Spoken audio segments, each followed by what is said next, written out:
Pembelajaran tematik bersama Ustazah Mira di tema 3 pembelajaran 1-3. Baiklah, pada saat ini kita akan membahas tentang kalimat tidak efektif. Dalam suatu bacaan teks, kadang kita temui kalimat yang tidak efektif.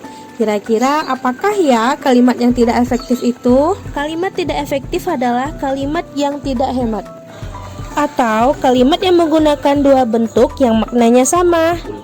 Ayo anak-anak, kita lihat contoh dan kalimat yang tidak efektif dibedakan dalam beberapa hal.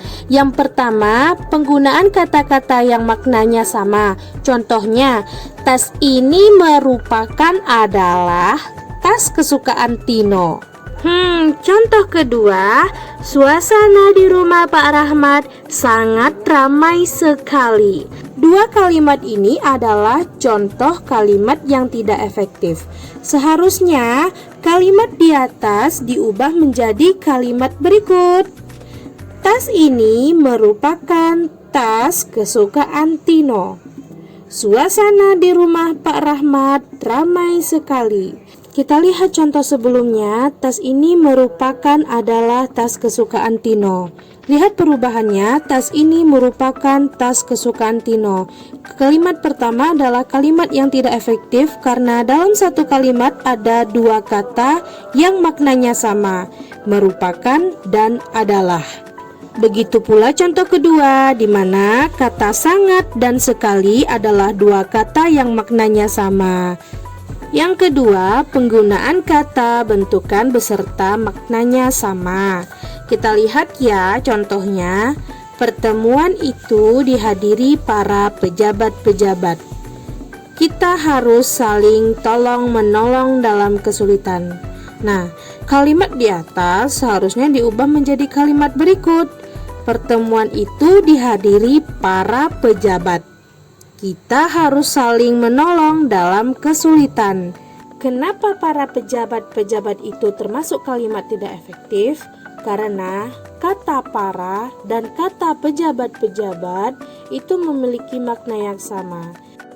Para maknanya kata acuan untuk kelompok atau banyak orang. Begitu juga pejabat-pejabat berarti lebih dari satu orang. Kemudian saling tolong-menolong merupakan makna dan bentuk yang sama. Kata saling menunjukkan makna timbal balik, begitupun kata tolong-menolong. Yang ketiga, penggunaan dua kata hubung yang semakna. Contoh, meskipun sakit, namun Dito tetap pergi ke sekolah. Setelah memasak, kemudian ibu mencuci baju. Kalimat di atas seharusnya diubah menjadi kalimat berikut. Meskipun sakit, Dito tetap pergi ke sekolah. Ibu memasak kemudian mencuci baju. Kata hubung meskipun dan namun memiliki makna yang sama. Begitu pula kata hubung setelah dan kemudian juga memiliki makna yang sama. Jadi, apabila terdapat dua kata hubung yang maknanya sama dalam satu kalimat, maka kalimat itu disebut dengan kalimat yang tidak efektif. Dan yang terakhir, penggunaan subjek yang berlebihan. Contoh, Mita ingin menulis cerpen setelah Mita membaca cerita Tommy. Kemudian, saya berdoa sebelum saya makan. Kalimat di atas seharusnya diubah menjadi kalimat berikut. Mita menulis cerita setelah membaca cerita Tommy. Saya berdoa sebelum makan. Subjek yang berlebihan terdapat dalam satu kalimat, maka kalimat itu disebut kalimat yang tidak efektif. Baiklah anak-anak, silakan perhatikan gambar ini. Betul, ini adalah gambar jam. Jam merupakan benda yang memberitahukan keadaan waktu kepada kita. Oleh karena itu, jam sangat berperan penting dalam kehidupan kita sehari-hari. Bagaimana ya perkembangan jam dari masa ke masa?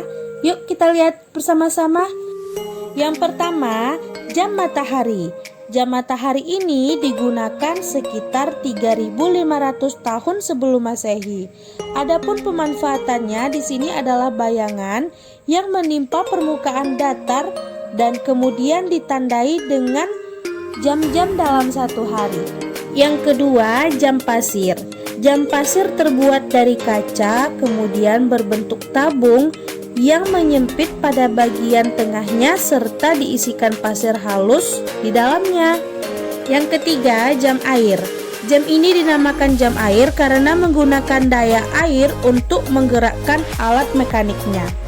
Yang keempat, jam analog atau yang biasa kita kenal sekarang adalah jam beker sebagai alarm untuk kita. Nah, yang kelima adalah jam digital. Jam digital merupakan penyempurnaan dari jam analog. Baiklah anak-anak, silakan antum amati contoh kegiatan sehari-hari yang berhubungan dengan jam atau kegiatan yang ditentukan oleh jam. Kegiatan diawali dari bangun pagi hingga tidur kembali. Contohnya, pukul 5 Tito bangun kemudian melakukan ibadah. Nah, sampai seterusnya sampai di waktu malam hari. Banyak benda-benda yang menampilkan gambar lingkaran. Selain jam, diantaranya rambu-rambu lalu lintas. Membahas tentang rambu lalu lintas tidak bisa dilepaskan dari lampu lalu lintas. Lampu lalu lintas ini terdiri atas 3 lampu, yaitu sinyal stop ditandai dengan lampu merah, go ditandai lampu hijau, dan posisi stop ditandai lampu kuning. Lampu kuning inilah yang memberikan interval waktu untuk mulai berjalan atau mulai berhenti. Lampu kuning juga memberi kesempatan untuk berhenti dan berjalan secara perlahan. Baiklah anak-anak, itulah materi kita pada kesempatan ini. Terima kasih atas perhatiannya. Assalamualaikum warahmatullahi wabarakatuh.